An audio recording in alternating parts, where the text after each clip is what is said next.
jirtu bakka jirtanitti nagaa isinii habaatu isiniin jedha. Guyyaa har'aa kana hojii onlaayinii bareedaa wayii isinii qabadhee dhufee jira. Amma $808 ittiin hojjechuu kan dandeechanii jechuudha. Appilikeeshinii kanas HR arganna gaafa jettan liinkii koomentii jala isiniifan godhaa jechuudha. Akkaataa itti banattanii fi akkaataa itti daayiloogi gootan sinittan agarsiisaa jechuudha. Akkaataa itti hojjettanillee sinittan himaa jechuudha. Namoonni bana kanaaf haaraa taatan please subscribe gochuudhaan jajjabeechaa isiniin jennaa jechuudha. Gara viidichaatti adeemnu isiniin jedha jechuudha. Liinkii koomentii jalaa yookiin diskiripshinii jalaa egaa tuqxanii gara kanatti si fudhata jechuudha. Gara kanatti si fudhatee maal gootu?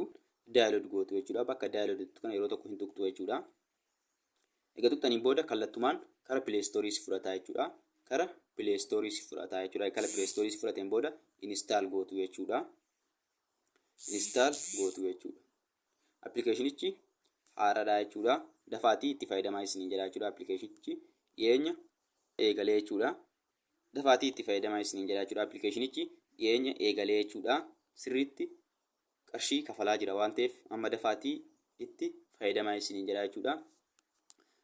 Install ta'aa jira jechuudha. Bifa laaltan kanaan install ta'e xumuree jira jechuudha. Enable jettaniin open jettuun jechuudha. Open jettanii yeroo tokko keessa seentu jechuudha. Egaa keessa seentaniin booda waan kana fakkaatu isinii fidaa jechuudha. Waan kana fakkaatu isinii fidaa jechuudha. Egaa waan kana fakkaatu isinii fidee seera bakka moor jedhu san tuqxanii waartanii googilii keessaniin karaa imeelitiin banachuu hin dandeechuu jechuudha. Egaa imeelii keessa filattanii waartanii. Egaa tuqxaniin booda select my gender jedha jechuudha. Saala keessa filattu jechuudha. Male female jedha jechuudha. Dubaraa fi dhiira saala keessan filattu jechuudha. Egaa saala keessa filattanii hin tuqxu jechuudha. Bakka tana hin tuqxu. Egaa tuqxaniin booda invitation code isiniif fidaa jechuudha. Bira dabartu jechuudha.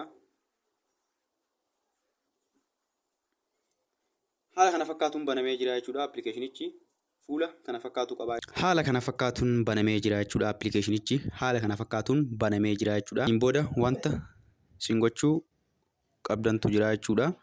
Gara kanatti dhuftu jechuudha. Egaa dhuftaniin booda my coin kan jedhu kana keessa yeroo tokko hin tuqxu jechuudha. Hin tuqxu. Egaa tuqxaniin booda bakka withdraw jedhu kana hin tuqxu jechuudha. Bakka withdraw jedhu kana egaa tuqxaniin booda withdraw method kan jedhu hin tuqxu jechuudha. Egaa tuqxaniin booda filattanii jechuudha keessaa USDT filattanii jechuudha. Kana keessaa filattanii adireesii keessan hin galchitu jechuudha. Itti aansuudhaan immoo lakkoofsa bilbilaa keessan hin galchitu jechuudha. Lakkoofsa moobaayilii keessanii hin galchitu jechuudha. Itti aansuudhaan face verification kennuu qabdanii jechuudha. Ashaaraa fuula keessanii kennuu qabdanii jechuudha. Tuqxanii kennitu jechuudha. Waan sarkilii fakkaatu tokko isinii fidaa jechuudha. Keessa seentanii hin galchitu jechuudha. Ashaaraa keessan hin kennitu jechuudha. Verify godhattanii jechuudha. Itti aansuudhaan immoo kara kanatti dhuftu jechuudha. Task reward kan jedhu jechuudha. Task reward jedha jechuudha. 108 jechuudha.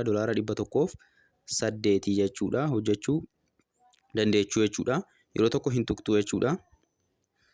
Egaa tuqxaniin booda waan kana fakkaatu isinii fidaa jechuudha. Kun hunduu taaskiidha jechuudha. Taaskii isin hojjettanii jechuudha. Guyyaa guyyaadhaan jechuudha. Amma keessaa right kan ta'e kun kan hojjedhe jechuudha. Geemii fi geemiiwwan garaagaraa taphattu jechuudha.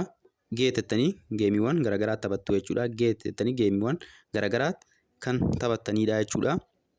Taaskii hedduu jira jechuudha. Hojjechuu dandeechanii jechuudha. $108 ittiin hojjechuu dandeechanii jechuudha. Taaskii qofaanii jechuudha. Taaskii riwaardii qofaan hojjechuu dandeechanii jechuudha. Akkasumas immoo bakka redeem jettu sana hin tuqxu jechuudha. Bakka redeem jettu kana egaa tuqxaniin booda waan kana fakkaatu isinii fidaa jechuudha. Waan kana fakkaatu isinii fidaa jechuudha. Anamma hojjedhe jechuudha. $1 guutuudha jala ga'ee jechuudha. Asumaan withdraw gochuu hin dandeechanii jechuudha. Bakka jalatti withdraw dollar reward kan jedhu hin tuqxu jechuudha. Egaa tuqxaniin booda baalaanseedha jechuudha. Baalaansii kana gubbaarratti ilaallachuu hin dandeechuu jechuudha. Withdraw USDT godhuu dandeechuu jechuudha. Haga withdraw USDT keessanii hin barreessitu jechuudha. Amma withdraw gootan USDT keessanii hin barreessitu jechuudha.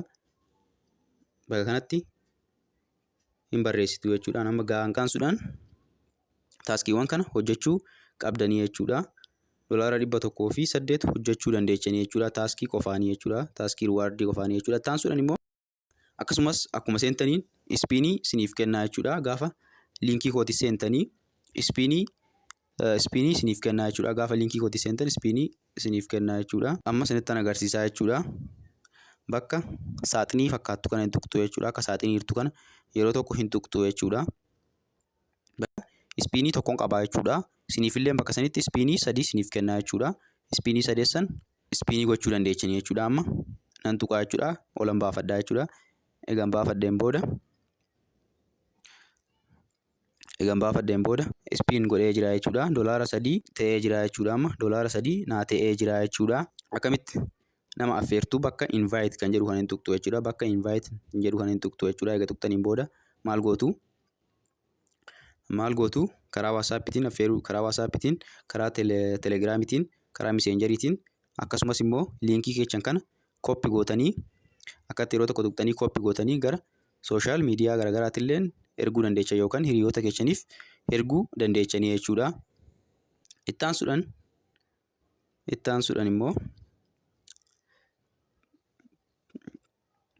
Ittaansuudhaan karaa piroofaayilii keessaniitillee seentanii footoo keessan galchuu qabdan jechuudha. Bakka edit ta'etu kan hin tuqxu jechuudha. Egaa tuqxaniin booda footoo keessan upload itti gootanii jechuudha. Yeroo tokko akkatti tuqxanii footoo isa sirrii ta'e upload itti gootanii jechuudha. Footoo keessan hin ergitu jechuudha. Akkasumas immoo waan jijjiiruu barbaaddan jijjiiruu hin dandeechuu jechuudha. Eejii riijinii lokeeshin jedha jechuudha. Maqaa keessanillee jijjiiruu dandeechanii jechuudha. Bakka kanatti bakka piroofaayilii keessanii kana yeroo tokko hin tuqxanii jechuudha. Hin tuqxanii yeroo tokko egaa tuqxaniin booda waan akkana kana isinii fidaa jechuudha. Neemidha haqxanii jijjiiruu dandeechanii jechuudha. Haqxanii jijjiiruu dandeechanii jechuudha. Maqaa inni isinii kennu san jijjiiruu hin dandeechanii jechuudha. Ittaansuudhaan immoo wantoota asitti agartan kana jechuudha. Warroota laayivii irra jiranii jechuudha. Akkasumas immoo laayivii kana seenuu hin dandeechanii jechuudha. Laayivii mataa keessanii kireet gaafa gochuu barbaaddan start live kan jedhu hin tuqxanii jechuudha. Start live kan jedhu egaa tuqxaniin booda kireet godhattanii jechuudha. Akkasumas immoo ruumii keessan kireet gochuu dandeechanii jechuudha. Kireet ruum kan jedhu tuqxanii kireet gochuu dandeechanii jechuudha. Akkasumas immoo chaatiiwwan garaagaraa haasa'uu dandeechanii jechuudha. Miseejiidhaan kana fakkaataa jechuudha. Viidiyoo itti akkaataa itti withdraw godhattan akkaataa itti hojjettan kana caalaa seeran siniif hojjedhaa jechuudha. Appilikeeshinichi haaraadha jechuudha. Dafaa itti fayyadamaa isiniin jedha jechuudha. Appilikeeshinichi dhiyeenya gallakkifame jechuudha. Appilikeeshinichi kun dhiyeenya gallakkifame jechuudha. Akkuma ilaaltan Itoophiyaanuu keessa hin jiru jechuudha. Reefu dhufaa jiranii jechuudha malee Itoophiyaanuu keessa hin jiru jechuudha seeranii. Akkuma ilaaltan takka 2 3 namoota 3 kanaa achi keessa hin jiranii jechuudha. Appilikeeshinichi kun haaraadha jechuudha. Dafaatii itti fayyadamaa isiniin jedha jechuudha. Appilikeeshinichi kun haaraadha. Seeran kennaa jechuudha. Nama invite gootanii akkasumas immoo taaskiiwwan hojjettanii qarshii guddaa ittiin hojjechuu dandeecha waan ta'eef liinkii koomentii jalaa fi karaa telegiraamii kootiitiin argachuu dandeechanii jechuudha. Namoonni mana kanaaf haaraa taatan please subscribe gochuudhaan nu jajjabeechaa isiniin jenna jechuudha. Viidiyoon kun akka namoota hedduu bira ga'uuf share like gochuu akka hin daganne isiniin jedha jechuudha. Nagaatti.